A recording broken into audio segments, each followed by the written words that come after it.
Welcome back everybody, I'm Jaran Khabi, your host, and today I'm going to react to a video called You'll Never See Blake 7 the Same Way Again. Now for new updates and content you can visit the links in the description down below, and let's get started. Enjoy.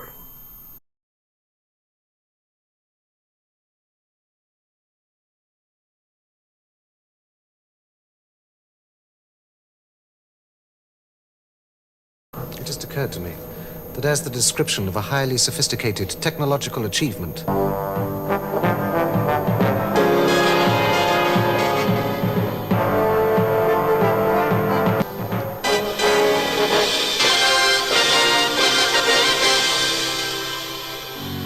I'm not expendable, I'm not stupid, and I'm not going. If you remember Villarreal muttering those words while reluctantly following his crew into another impossible mission, then friend, you already know where this is going. But I promise you, you are not ready for how it ended. Picture it, 1978. You're adjusting the rabbit ears, settling in for something different, something darker. While American TV handed us heroes who always won, British television gave us Blake 7, a show where the good guys lost, constantly, painfully. Really? Where the rebels you rooted for might not make it to the credits. This is the story of 7 desperate criminals who dared to fight an empire that had already won. And that ending? The one that left audiences sitting in genuine silence, staring at a black screen? We're getting there. But first, you need to understand exactly what they were up against. Now, this isn't going to be easy for you, but I'm going to have to tell you things about yourself of which you have no memory. Will you hear me out? The story, Part 1, The World and Heroes. The Galaxy Under the Boot. The Terran Federation stretched across the stars like a disease with a bureaucracy. This wasn't your friendly Starfleet or your scrappy Rebel Alliance. This was totalitarian nightmare fuel wrapped in administrative efficiency. Citizens were chemically pacified, drugged into compliance through the water supply. Political dissidents were mind-wiped, their memories surgically erased, their identities hollowed out and replaced. The Federation didn't just rule the galaxy, it crushed the very concept of resistance before it could form. Blake 7 first aired in 1978, and it offered viewers something television almost never provided, a universe where evil had already won. The Empire wasn't rising, it had risen. The darkness wasn't coming, it was here, and it had been here for a long time. And into this defeated, hopeless world stepped one man stubborn enough to believe things could be different. What made this universe feel special? It felt lived in, dirty, real in a way that polished sci-fi never managed. Spaceships broke down, plans failed spectacularly, heroes made terrible choices and lived, or didn't, with the consequences. This was science fiction for adults, cleverly disguised as adventure television. We must try to unravel this fantasy. It is not a fantasy. Of course it isn't. The Man Who Wouldn't Stay Broken. Rogue Blake was no chosen one. There was no prophecy, no special destiny written in the stars. He was an ordinary man who remembered too much. The Federation had already erased his memories once before, wiped away his revolutionary past, dismantled his convictions, and turned him into a compliant, useful citizen. They thought they'd finished him. But memories have a way of surfacing. When Blake discovered the truth about himself, about the resistance he once led, about what had been taken from him, something ignited in the wreckage. An idealist was reborn from the ashes of a broken man. Blake possessed that rarest quality in their universe: hope. Genuine, stubborn, possibly delusional hope. He believed the Federation could fall. He believed people were worth saving, even when they'd stopped saving themselves. He gathered outcasts and criminals around him, not through strength or cunning, but through the sheer gravitational pull of someone who actually believed tomorrow could be better. That belief would cost him everything. But we'll get to that. And my death would merely reinforce those beliefs. It's exactly the same as if I were arraigned for being at a prescribed political meeting. The Crew of Misfits. Kerr Avon was Blake's opposite in every conceivable way, and the most compelling character the show ever produced. A computer genius and convicted embezzler, Avon trusted nothing and no one, and made absolutely no apology for it. Where Blake saw potential allies, Avon saw liabilities. Where Blake dreamed of revolution and liberation, Avon calculated survival odds and found them wanting. Their partnership was electric. Two men who genuinely needed each other and could barely stand each other for more than 20 minutes at a stretch. Avon once articulated exactly what he thought of causes and crusades and people who threw themselves into the machinery of history for the sake of an idea. He stayed anyway. That contradiction, the cynic who kept showing up, was what made him unforgettable. Vila Restal brought something equally essential to the group: humanity. A professional thief with a rare aristocratic talent for self-preservation, Vila was the everyman among revolutionaries. Cowardly? Absolutely, and he'd be the first to tell you. Loyal when it actually mattered? Every single time, without fail. His complaints and protests became the voice of the audience, the reasonable person in the room asking why exactly they kept volunteering for suicidal missions. Jenna Stannis piloted their ship, a smuggler whose instincts and skills kept them alive more times than anyone bothered to count. Callie brought telepathic abilities and an alien perspective that the crew desperately needed. Gon provided muscle and a quiet moral conscience, until tragedy claimed him. And later, Terrant, Dana, and Sulin joined, each carrying their own skills, their own damage, their own private reasons for fighting a war they hadn't started. This wasn't a military unit. It was a family of broken people who found purpose in each other. Avon, shut up. Please. The woman who commanded everything. Then there was Servalon, Supreme Commander of the Terran Federation's military forces. Servalon didn't merely serve the corrupt empire, she embodied it, refined it, gave it elegance. Beautiful, brilliant, and absolutely without mercy. She wore pristine white gowns while ordering massacres. She smiled warmly at people she was planning to destroy. Servalon wanted power the way other people wanted oxygen, not as a luxury, but as a biological necessity. What made her genuinely terrifying wasn't cruelty. Plenty of villains were cruel. Servalon was competent. She played political games across multiple fronts simultaneously, survived coup attempts that would have ended anyone else, lost her official position entirely, and simply reinvented herself as Commissioner Sleer to continue her machinations without missing a step. The woman was functionally unkillable. Her obsession with Blake's crew, and with Avon in particular, added layers to every single confrontation. She respected them even as she hunted them. She admired what they were even as she worked to end it, and she never, ever stopped. Remember that name, Commissioner Sleer.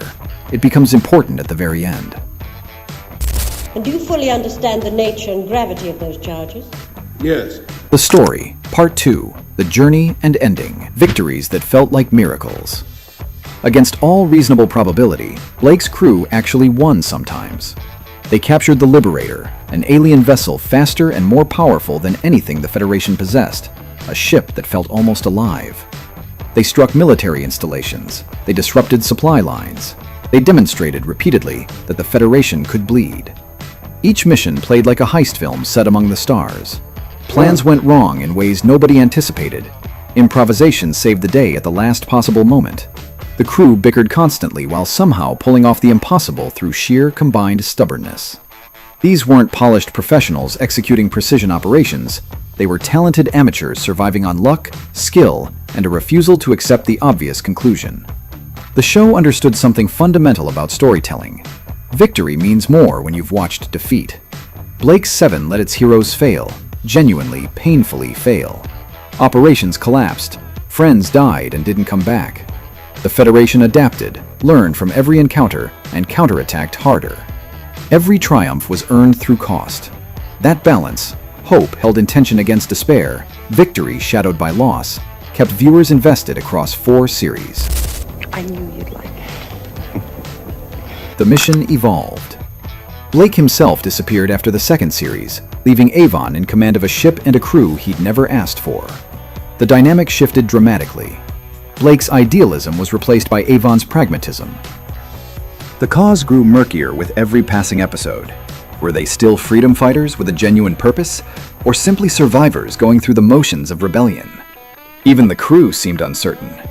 Avon led differently than Blake, colder, more calculating, willing to make decisions that Blake never would have entertained.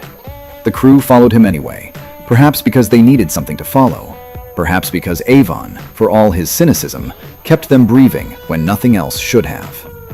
New enemies emerged, old alliances shattered. Servalan's return as Commissioner Sleer proved she was simply impossible to truly defeat. The Federation they'd spent years striking against absorbed every blow and kept advancing. By the fourth series, they were running out of options, running out of hope, running out of reasons. They needed Blake. But finding Blake? That's exactly where everything started to unravel. But what is this? I was told you had some news about. No, not me. The man we're going to meet. The search for a ghost. Word reached Avon that Blake was alive, operating somewhere on a frontier world called Gouda Prime, working, of all things, as a bounty hunter. A bounty hunter. Blake. The man who had believed in humanity's fundamental worth was now hunting people for payment? Avon told himself he didn't believe it. Couldn't believe it. But doubt had a way of finding purchase in him, and years of betrayal had conditioned him to assume the worst until proven otherwise. What if Blake had changed? What if the Federation had finally succeeded in breaking what they'd failed to erase? What if the man Avon had followed, the man Avon had never quite admitted to following, was simply gone? The crew tracked their former leader across space. Tarrant, Sulin, Vila, Dana. They went where Avon went, into what might be a reunion, or might be something far worse. They landed on Gouda Prime. They found Blake. And then the truth came out. But not the way anyone expected. What Blake had actually become. Blake hadn't broken. He hadn't sold out. He hadn't traded the cause for comfort or survival. The bounty hunter cover was exactly that, a cover. A method of identifying potential recruits on a lawless world where trust couldn't be assumed and loyalty had to be tested before it could be given. Blake was doing what Blake always did, building something, finding people worth saving and giving them a reason to fight. He was still Blake, still believing in the impossible, still refusing to stop. But information had been poisoned somewhere along the line. Tarrant, arriving separately and under pressure, had been fed a version of events that made Blake look like a Federation informant. When the crew finally reunited after years of separation, the air between them was thick with something that had no business being there. Blake moved toward Avon. In another version of this story, it's a reunion. Brothers who'd argued constantly, finally back together. Avon saw something else, something his long years of survival had trained him to see in any sudden movement, any unexpected gesture. We have to win. It's the only way I can be sure that I was right. The moment everything ended, Blake fell. Avon had shot him.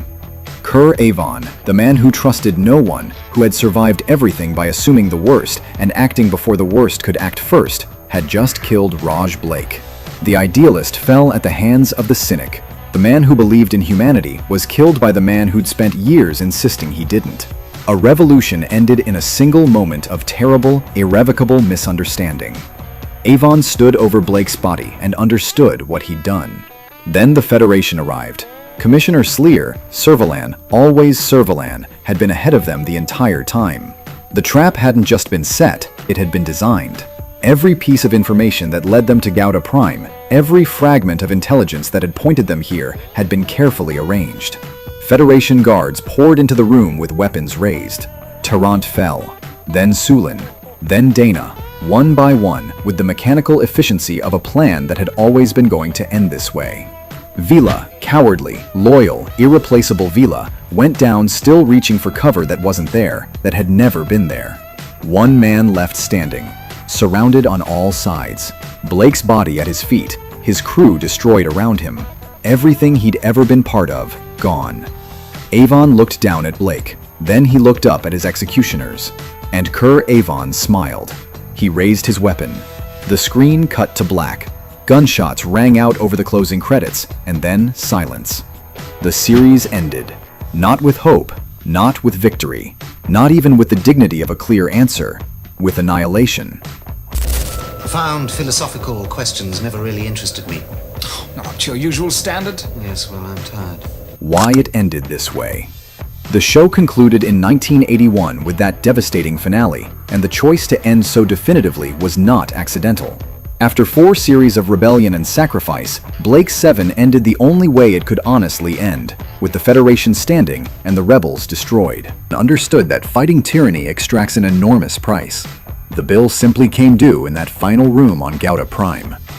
It just occurred to me that as the description of a highly sophisticated technological achievement, The ambiguity that haunted a generation. Here's what kept viewers arguing for the next 4 decades. Did everyone actually die?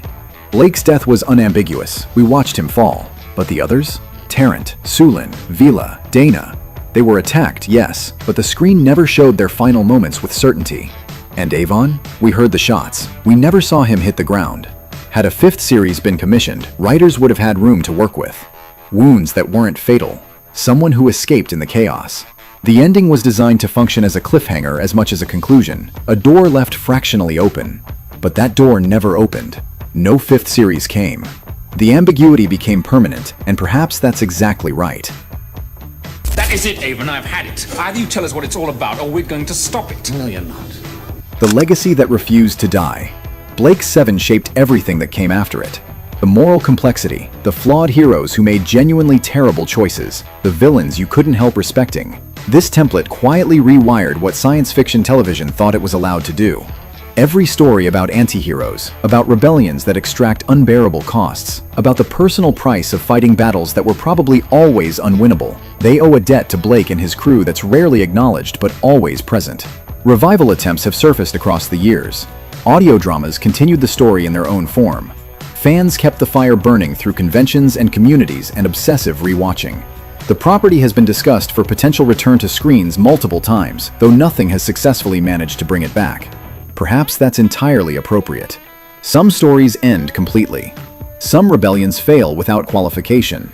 Blake 7 had the rare courage to show us what that actually looks like.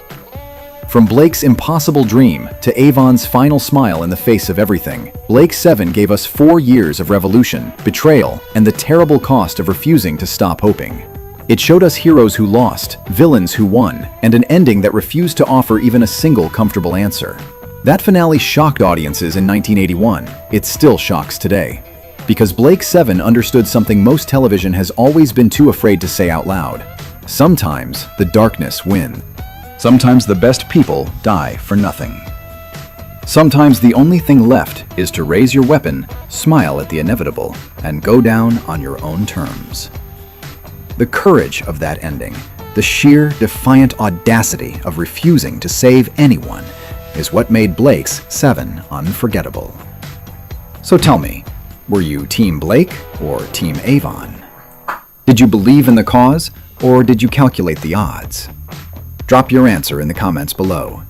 If this trip through the Federation's darkest hour hit you somewhere deep in the nostalgia, hit subscribe. More stories from the vault are on their way. Until next time, stay free, trust no one, and always watch your back. The Federation is always listening. So that was You'll Never See Blake 7 the Same Way Again. I thoroughly enjoyed it. I'm going to be honest here, I've seen glimpses of this TV series way back into the 90s when it came on satellite television, but I've never actually watched a full episode. I've heard about this series back then, but this is all new to me. I don't know the premise, I don't know anything about this series until this video.